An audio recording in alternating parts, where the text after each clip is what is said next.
What's good, family? Smash the like button and subscribe. Wow. Wow. Many people have tagged me and said, YB, YB, why do you love the JP so much? Why do you love the JP so much? Now you man know. My dog, the JP, otherwise known as Jake Paul, has just signed to fight UFC Hall of Fame GOAT, pound for pound, #1, Tyron Woodley. This right here, the signing of this fight, makes the JP, in my opinion, in fact, not even in my opinion, statistically speaking, empirically speaking, the JP has the greatest boxing resume in the history of the sport. No one in the history of boxing has ever fought such a tough challenge in their third fight. Full stop. This right here is the JP's second or third fight professionally, and he's doing it against the UFC Hall of Fame GOAT, pound for pound, #1. Who's got a resume like that? Bear in mind as well, he's only been doing this for 3 years. Oh, and by the way, no amateur experience. This is the equivalent, yeah? Who do you know fight someone with the skills of Tyron Woodley in their third amateur fight? That's the equivalent. I'm afraid to break it to you. In fact, who even, never mind amateur, who even fights someone as good as Woodley in their third professional fight? Look who Tommy Fury's fighting. Tommy Fury has had 30 amateur fights, 10 pro fights, or 5 pro fights. So whatever way you look at it, he's had double the fights of the JP, even professionally. Never mind his amateur career. And he's fighting someone who's 0-19. Don't get me wrong, Tommy Fury and Frank Warren quickly clocked on that had been exposed and changed the opponent round at the last minute. They finally realised that the JP exposed the fact that Tommy Fury was fighting people with 0-19 records. And now all of a sudden they've miraculously brought someone in, but even the person they've brought in is only 2-0. So it's like, wow, is that the best you could do? I mean, come on, put it this way. Imagine being exposed to fighting someone 0-19, and the person you bring in is 2-0, and you're a man who's got 7-0. What's that? That shows how much confidence they've got in Tommy Fury. But I've heard some things I'm going to leak soon. Essentially, I've heard some sparring stories that Tommy Fury's more or less chinless. And if anyone who lands something on him, think about Callum Johnson. Callum Johnson, we know what he's like. If he puts one on Tommy Fury, you'll literally see him go spark out. You'll see him flop into his own shadow. That's how he'll go out. That's what I'm hearing anyway from sparring stories. He's completely chinless.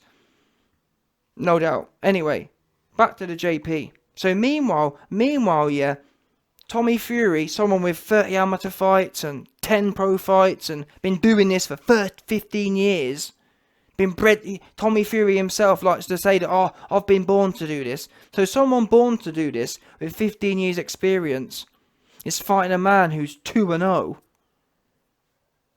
Meanwhile, the JP don't have no amateur experience, hasn't been doing this for 15 years, been doing it for 3 years, is fighting a man in Tyron Woodley, who at the time, who only 3 years ago was a UFC pound for pound #1.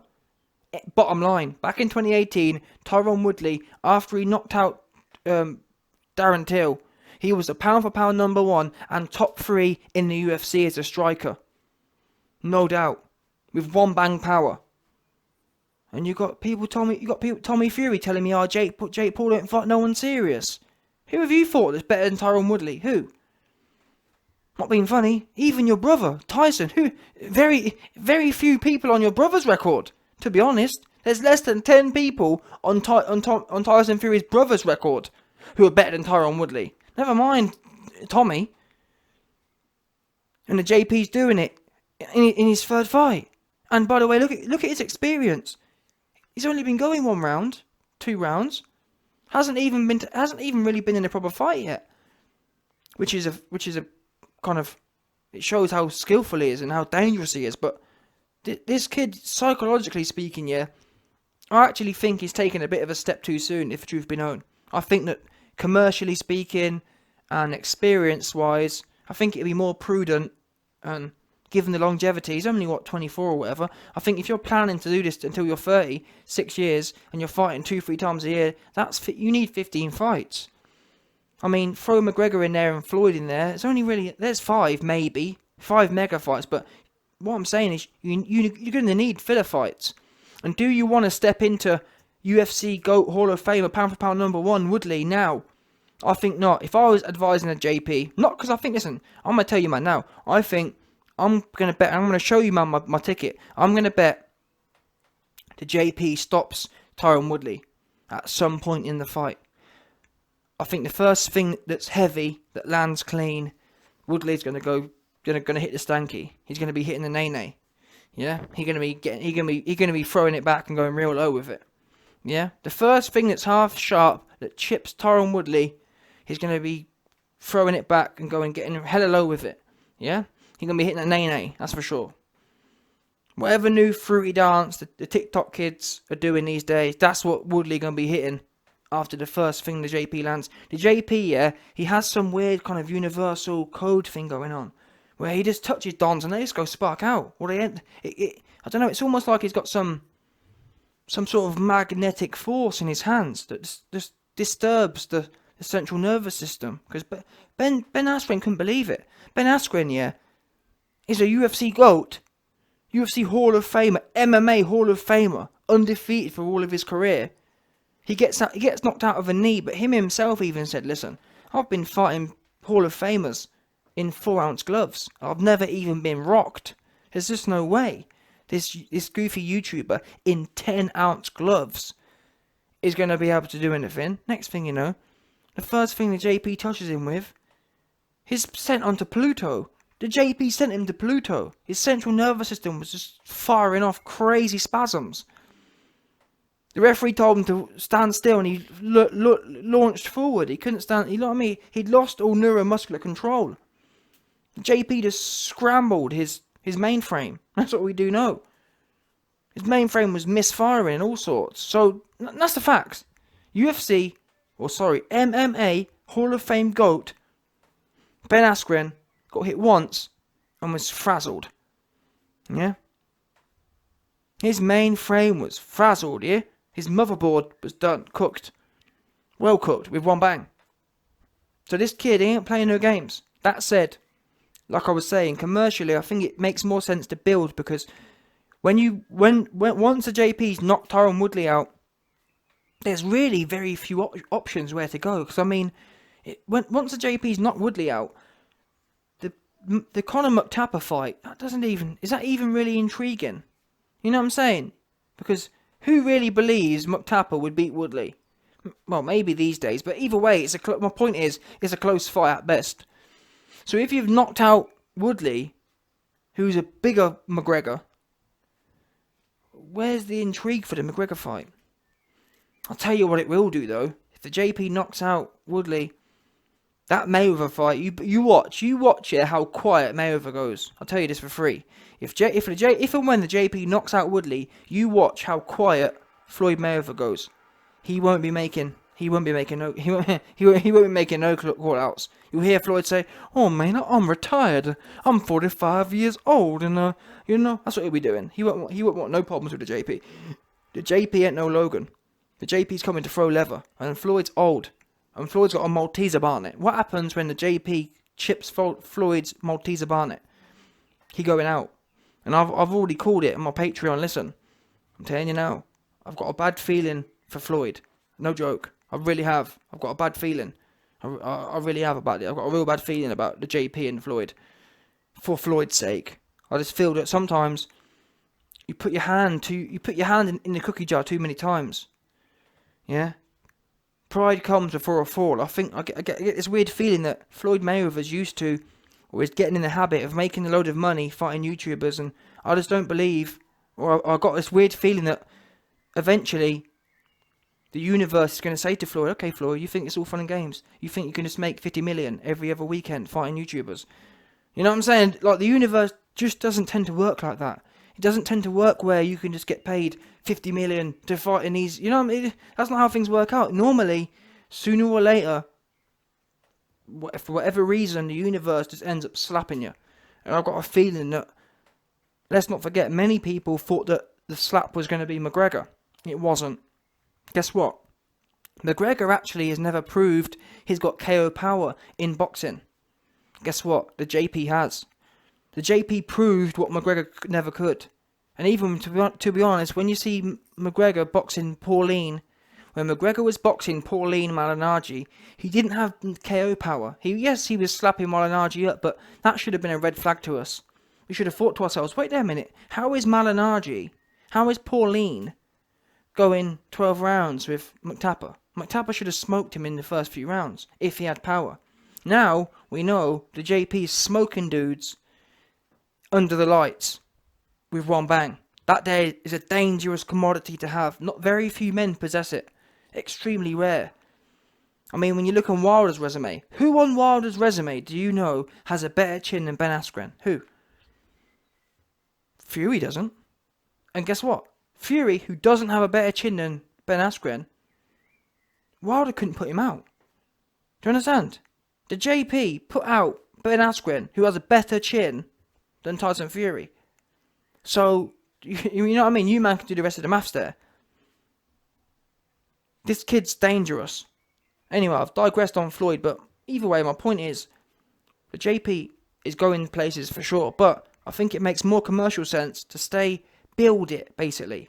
You don't want to get, I know he's made of real stuff. You know what I mean? He's so thirsty for these big fights. He wants to get to the top of the mountain ASAP, and I really respect that even more now. Now I've heard this, I really respect it. Now it's Woodley. I absolutely, I was gassed before, but now, man, this kid's doing something, he's seriously dangerous. His ambition. Like, who does that? Who starts a sport 3 years ago, and he's signing to fight Woodley? Like, who does that? Name me someone in history who's done that. I've never seen it before. Never. Never. You know what I'm saying? Woodley's been boxing for 15 years. Has 15 years, 20 years, 30 years combat experience. The JP's been doing this for 3 years. And he has no fear. Now, that said, like I was about to say, I do believe that he should build his career a bit more. I think he's rushing. I think, for example, the next one should be Dylan Dennis. I think it should be Dylan Dennis because he's a younger wrestler. Or younger floor don, a younger rollabout on the floor don. So I think he should have been next. And then Chuck Liddell, who's an older striker, and then Woodley. Just 2 or 3 more fights in between. Just to try and get that little bit more experience and whatnot. And just to hone your skills a little bit more under the lights. Because Ben Askren, he was older and he wasn't a striker. So I think that Dylan Dennis and Chuck Liddell, they would kind of fill in them gaps. With Chuck Liddell, you'd get the striker, but he's old and chinless. Dylan Dennis, you got the youngness, but he's not a striker. So I think them two there would be perfect in the middle fights, just before you get to the Woodleys and the McTappers. I think that going straight to Woodley, you can't then go back. It doesn't make no sense to go back to Dylan Dennis and Chuck Liddell. I just don't think there's a need to rush, given that where else are you going to go, really? Unless you're planning on going into real boxing ASAP, like soon, in the next few years, rushing straight to Woodley is just a bit of a misstep in my opinion. Because, for example, once you beat Woodley, where do you go then? We've heard about Michael Bisping and Chael Sonnen. They've been given offers, so they are good fights, to be fair. Again, this kid ain't playing no games. For all you goofies out there, yeah, who doubted him, you man are looking silly right now. You man have got a whole bag of bust right on your barnets, no doubt. Because this kid sending offers to Michael Bisping and Chael Sonnen, UFC GOATs, Hall of Famers, yeah. Who's doing that in their 3 years experience? And these are people like Michael Bisping. He's knocked out Luke Rockhold, and Michael Bisping. Let's not forget this. Michael Bisping was a boxer. As far as UFC goes, Michael Bisping was a boxer. He wasn't throwing no kicks. He didn't have no elasticity in his legs. He wasn't throwing no kicks. Michael Bisping was a boxer. He knocked out Luke Rockhold, one of the best UFC strikers at the time, with a left hook Larry. So, and the JP was sending him contracts to fight. Who's doing that? Now, so I can see where he can go from here, like Chael Sonnen and Michael Bisping, but even them, how many of them fights exist? There's not many, is there? Really? 5 people maybe. That's only 2 years of fights. All I'm saying is I think he should have slowed. I know in a way it's all done now because Woodley is who it is. But I just wish I like to maximise opportunities. I like people to take their time and build. And I think that getting Dylan Dennis in there, who was a big mouth, getting Chuck Liddell in there would be perfect. But either way, listen, Woodley. I'll finish off. Let me talk about Woodley for a bit because I know this video is meant to be all about him, but we've got digressed. End of the day. I know there's a lot of Woodley fans out there, but let me tell you, man, something right now. Your man Woodley, if you, man, believe Woodley's going to win, all you need to do is watch Woodley's last UFC fight. Yeah? Woodley's last UFC fight against some bum, and he was, everything that landed, he was hitting some next TikTok dance. Yeah? Everything some UFC bum hit him with, he was doing some next TikTok dance. He was hitting all kind of crazy angles. He was throwing it back and getting low with it. Every time some UFC bum touched Woodley, he was hitting some next TikTok dance and throwing it back and getting low with it. So on that basis, you man have just got to trust me on this. The same way I told you about Ben Askren. I said, listen, Ben Askren is going to get chipped and that'll be that. No one wanted to listen to me. Oh, YB, you don't know boxing. Oh, YB, you don't know. Next thing you know, your man looking silly. Your man Ben Askren looking real silly. I'm telling you, I wasn't actually sure that Ben Askren would be knocked out by the JP. However, I've always said that if the JP knocks out Ben Askren, he will certainly knock out Woodley. Why? Woodley's finished. To be fair to Ben Askren, whatever we say about him, he's never portrayed to be finished. He's never portrayed to be shot, meant to be shot. His central nervous system, I mean. Woodley, his central nervous system is shot. Watch, for example, Tyron Woodley is on the road to Chuck Liddell. In as much as watch Chuck Liddell versus Tito Ortiz 3. That there is a man whose central nervous system has betrayed him. Yeah? His central nervous system says no. That's what Chuck Liddell's central nervous system says to him. Now, Tyron Woodley isn't at that stage yet, but is on the track there. And you always know when a man's shot because Tyron Woodley's taken big shots off of loads of people before. But now he's in there with random dudes. They're hitting him with anything. I think it was a jab. He hit him with a jab and he lost his legs. Again, his central nervous system betrayed him. And it's a sad tale, but it's just how it goes. Now, again, there's a lot of Tyron Woodley fans out there who hear this and you, man, are mad. But I'm just trying to help you, man, not lose money. Because a lot of you dons was betting on Billy Ho Saunders. Now look at you. Again, looking silly with bust on your bonnet. Me? The YB never looks silly because I'm always getting it right. No doubt. Yeah? So, I'm just trying to give you money up on here. Give you man a drop. Tyron Woodley will be stopped. I'm going to tell you right now. This won't be a case of, oh, it was a great war and it was back and forth. I'm telling you. The first half decent thing that lands, he will do a funny dance, and it may be that one, it may be another one down the line. I'm not sure. It might be, for example, what I'm saying is, it might be the first one, it might be the second one. All I know is, the first decent shot that lands, you'll see Woodley do a funny dance, and people won't believe it. It will be unbelievable. You'll say to yourself, how can the JP have hit Woodley once, and he's doing this silly dance? It must be rigged, it must be fixed. But I'm telling you, it's not rigged, it's not fixed. Again, go back and watch Woodley's last UFC fight against a man who has no power. Now, the JP has confirmed power. He ain't playing no games. We know when he touches you, you'll be doing a dance. Woodley's only getting older. Yeah? He's only getting older. Also, Woodley doesn't have no respect. Woodley believes, oh, he's a funny YouTube goofy. Same as Ben Askren, but even worse because Tyron Woodley believes he's a real good striker. Ben Askren was arrogant and has no striking. Woodley's arrogant, but has a little bit of striking. Unfortunately, striking isn't the problem here. This isn't the question.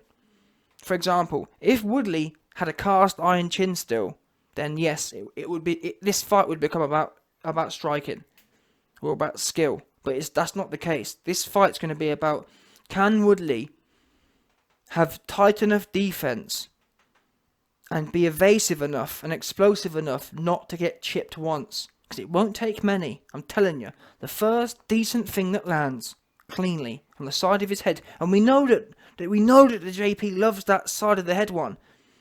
He's almost fine-tuned his right hand for it. He has this weird right hand, right hook hybrid. He sort of slings it over. It's not a pure overhand. It's like a hybrid between. He brings it down at an angle. It's almost like a new shot, to be fair. It's almost like, yeah, in between a right hand and a hook. He slings it and it just clips people right on the side of their barnet. If that lands on Woodley, that there will be all she wrote, more or less. It might not be the last shot, but it'll be the start of the end, if that makes sense. JP lands it, Woodley's legs betray him, and then, you know what I'm saying, one of them ones. Once that happens, it's all over. And trust me, it will happen. Whether it's at the start or the end of the fight, it will happen. At some point, Woodley is... And the thing is, how these UFC fighters become undone is because they're not smart enough to understand they're in a real fight. Which means that when it does happen, when Woodley feels his legs just start betraying him, it causes his brain to dump adrenaline too, because he's shocked. Does that make sense? For example, if Woodley's going into a world championship fight, yeah, he's probably expecting to get clocked. So when he gets clocked and his legs go, he's thinking, okay, you know what, I've prepared for this, I've expected this. That's not going to be the case this time. He's not even a bit fathoming of what could happen. So when he does get clipped, and he potentially doesn't even see it coming because he's old, all he'll know is, my legs are gone. What's happened? Did I get hit? He won't even know if he's been hit or not. All he'll know is that his legs have gone. And that shock, in them few seconds of the shock of it happening and his adrenaline dumping, so by that time it's already over. Them 3 seconds, JP's already started teeing off on him. So his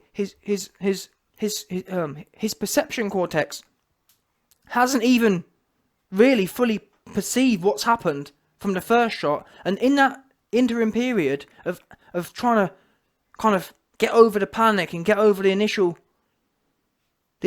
first shot, another 3 shots have landed since then. All because he didn't prepare for it. He couldn't ever imagine. You'll hear him say things like, "Oh, there's no way Jake Paul can hit me. There's no way he can knock me out." Well, what happens when he does touch you, and your legs betray you?